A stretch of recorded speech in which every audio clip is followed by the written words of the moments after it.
Is Japan more expensive or less expensive than America? Now, I've done a lot of research on this because I'm considering moving there, and if you're someone who's working in the game industry or something like that and you need a composer, let me know. I will pay you to let me move there. So for the sake of comparison, I'm going to use Portland, Oregon, which is a more expensive city than a lot of places. It's significantly cheaper than New York, Los Angeles, San Francisco, and Seattle, but it's still kind of in the middle.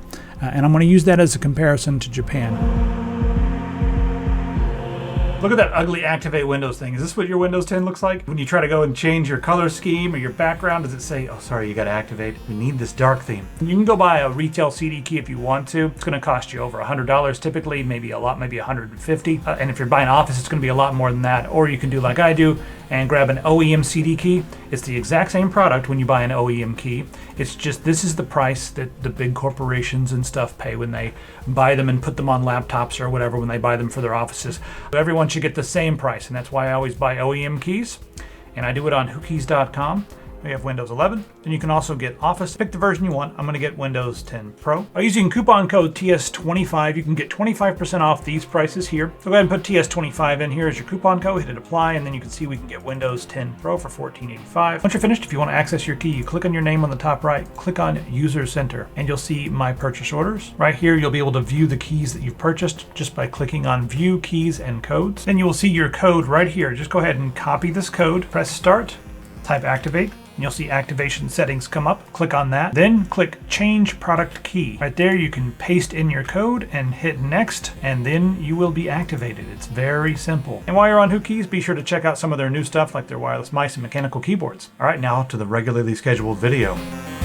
We're going to go through this list here, and I'm also going to talk about my personal experiences while I'm there. And you can see meals in America at an inexpensive restaurant, $15.50. Now, this does not tell you the whole story, because $15.50 in America for a meal at an inexpensive restaurant, it's really rare that I go anywhere and my bill is less than $15.50 for like a hamburger at a mid-tier like bar or restaurant. It's usually around $15, $16, $17. In Japan, you do not tip. So I'm looking at Osaka because it just had a really cool vibe. It was chill, laid back, and I liked it a lot.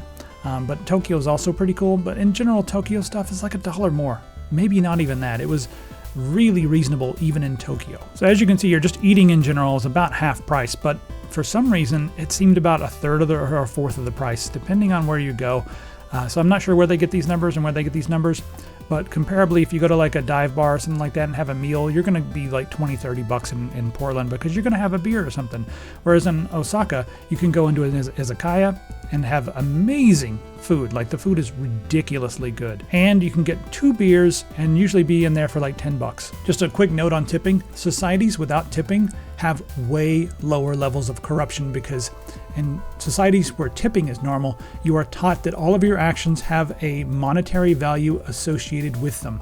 So when you do things, it's not based upon providing service to the other customer. It's not about how the customer feels. It's not about their experience.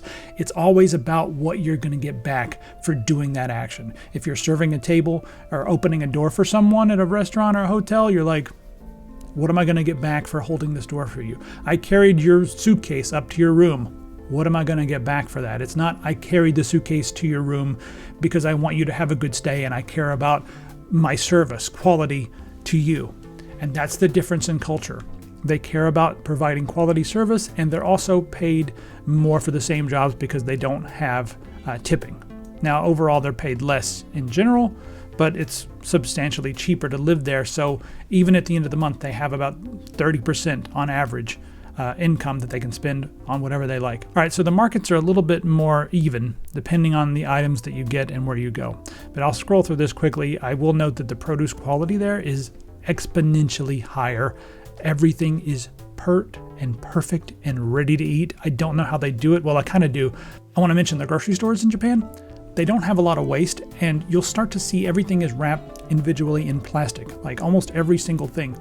And people might look at that and be like, oh, that's really wasteful. It's kind of counterintuitive to think that you wrap every single apple in its own little plastic or whatever. You wrap every persimmon in plastic. It's not wasteful. Well, let me tell you why. When you wrap them in plastic, they last longer on the shelf. They also stock fewer items on the shelf. In America, there's the idea that abundance creates desire, so they pile the apples way too high and they end up at the end of the day throwing half of that away. In Japan, they are penalized for throwing away food. So they don't want to waste things. They've come up with systems so they don't have to waste nearly as much stuff. One of those is wrapping it in plastic. That makes it last longer on the shelf, which means less fossil fuel is burned moving things around. You have fewer trucks coming and you have much lower waste. So the plastic ends up being a benefit and it actually helps the environment. I know it's counterintuitive. And there you can see the rest of the prices here.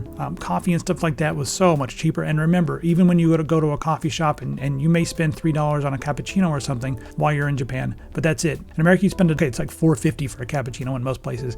And then you still have to tip $1 or $2 on top of that. Transportation in America versus Japan is not a complete picture. Here's the reason why. So you see here the prices are generally 20 to 30% cheaper for most things.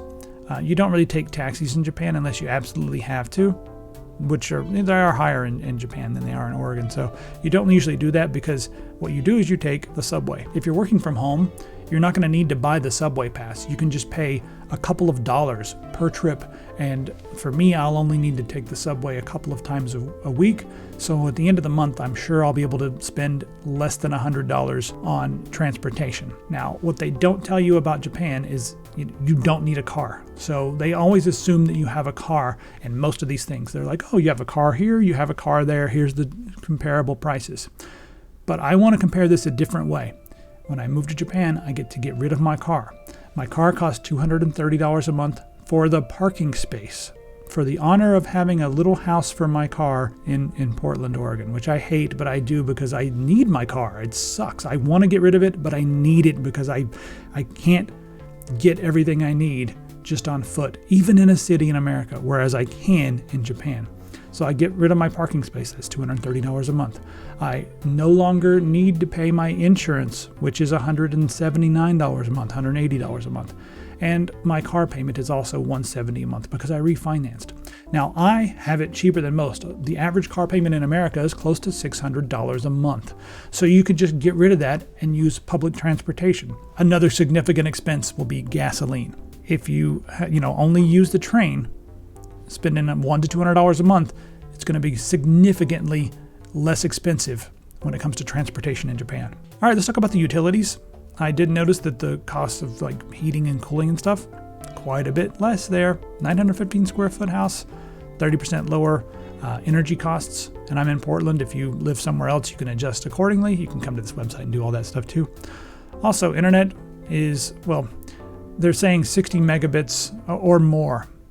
Now, when I was looking it up, I found that for around the area that I liked, I found that for around $30 a month, I could get gigabit internet. And this was fiber optic, not gigabit over cable, because that's stupid and no one wants that. It's garbage. So yeah, this is full on gigabit up and down for around $30 to $35 a month. The other thing that's not listed there that I want to quickly talk about is the phone plan. I'm currently paying $85 a month for T-Mobile, and that's the unlimited plan. It's an old plan that was grandfathered in, so I actually have true unlimited and they never throttle me no matter what, and that's why I keep paying for it. And I also have free 1G or H plus or whatever it is whenever I travel around the world. In Japan, the average cost for unlimited is around $30 or so I'll be able to save about half on my cell phone bill. I'm going to kind of go through some of the other stuff quickly. Like you can see here, I don't really know about sports and stuff. I don't do the sports. Fitness club, that's pretty cool. I mean, whatever. Similar prices. All right, now we can skip past the clothing and stuff, whatever.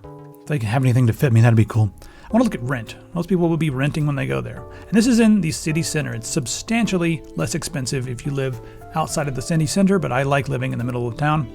And these are for comparable sizes. You can see there, 1-bedroom place.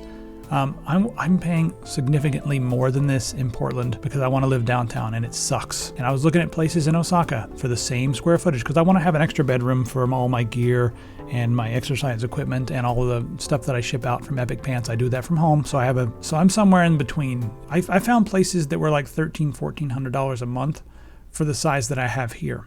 I could probably go a little bit smaller and still save a lot of money. So the cost for apartments there is relatively inexpensive. Are they the same when it comes to quality? The apartments there usually have newer fixtures and newer amenities, and just their layout seems to be more conducive to living. I like the bathrooms better. I like the way the kitchens are laid out better. Despite the fact that they were small, I was like, oh, I can use this. I rented a place while I was there that was not a hotel or whatever. It was an Airbnb, but it was like a house or a big apartment. And it was like really conducive. I liked it. I'm sure there's stuff like that similar in America. But the one thing that is different is America generally has much better insulation. I'm not sure why they don't do crazy insulation. I know a lot of the much newer places do. And in the places that have been retrofitted for earthquakes and stuff, they generally will put some insulation there. But you don't have as much insulation. So it's warmer, it's cooler, and you typically will hear your neighbors more. So where I was, I could hear the neighbors, and one night I got up because they were 5 a.m, yelling and screaming and laughing. I went up and like banged on their wall, and they quit immediately. But it was like 4 a.m. I was like, okay, enough having fun. I don't care if you're having group sex or whatever, just do it quietly, Don't have to sound like you're at a rodeo. You can always hear your neighbors in most places. And if that's something you're sensitive to, you'll have to get some earplugs. Or you'll have to ask your landlord, how's the insulation? Or look for newer buildings. I haven't looked at the price for buying. I feel like it was less expensive than this.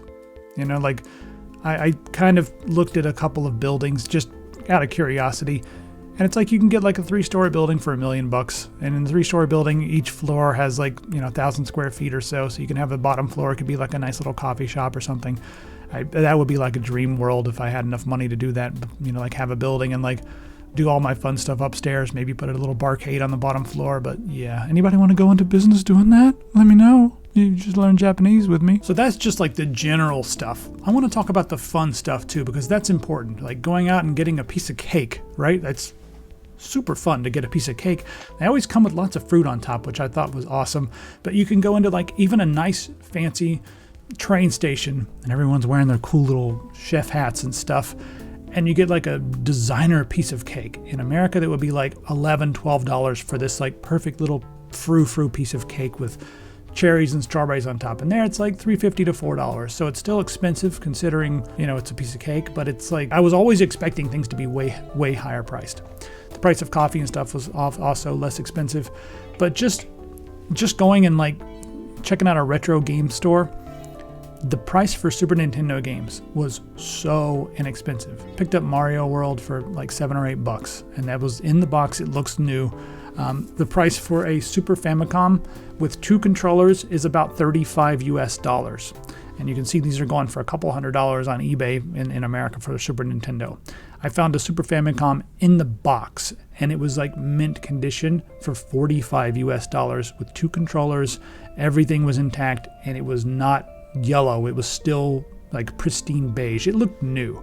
And I was like, I wish I could take that back on the plane. I probably should have taken it back on the plane, but I kept telling myself, when I come back, I'll get a place here and I'll be able to get this stuff.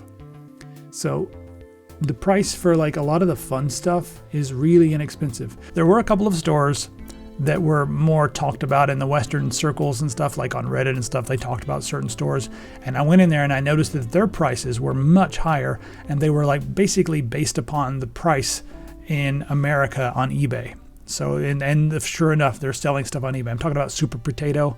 That was one that's super popular over there. But you go to Beep and some of the hole in the walls in Akihabara or Nakano Broadway, and there are really awesome things for really low prices. So if you like to geek out and consume nerd culture from back in the day, retro stuff, it's incredibly inexpensive there compared to the rest of the world. I don't know how their old games are so cheap, $4 or $5 for Sega Saturn games, $3 for a lot of the old. I got Populous for just a few dollars. $330, you can see the price in the back there, $330.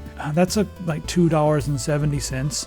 And it's in the box, and it's wrapped. They wrap it in plastic. It's pristine. It's got the cartridge in there. The instructions are in there. So the people who tell you that Japan is expensive do not know what they're talking about.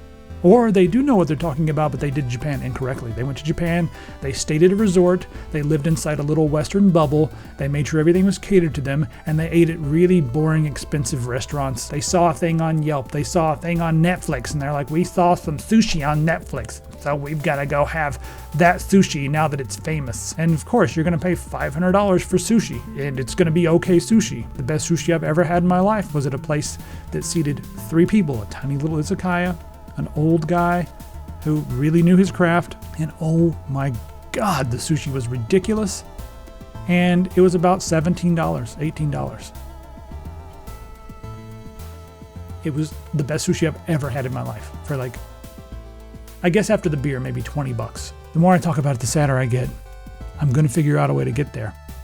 Then hopefully I'll be able to find some friends, but that was the other thing that if, I was thinking about, like, when I moved there, will I have any friends? And like, it's not like I have too many friends around here, so it is what it is. So anyway, that's my take. It's way less expensive to live in Japan. Should you live in Japan? Well, there's a lot of cultural things to think about. The type of job you have is going to be important. If you're working in the corporate world and you're going to be working over there, I would think maybe not. But if you're a creative and you can, work from home, maybe do. I don't know. There's a lot of different things to think about, but I think it's time to abandon ship America, and so that's what I'm doing. If you have any questions, or if you have any insights or maybe new ideas or something, put them in the comment. If you're going to show up and tell me like, hey, get out of your fairy tale, you're not thinking about this, please don't. I don't need to be cautioned. Like, please stop. It's really almost like, here comes someone who's done 1/10 the research. They've never been to Japan, and they're going to tell me, I don't know, man, you need to be careful. I'm just like, shut up. Like, great. I've heard it from 900 people. I get it. I get it. It's not a fairy tale. It's not just an anime land of waifus and good, cheap, fun anime things. I understand. I don't need to hear from you. All right. I think we've hedged enough on that front. I'll see you in the comments.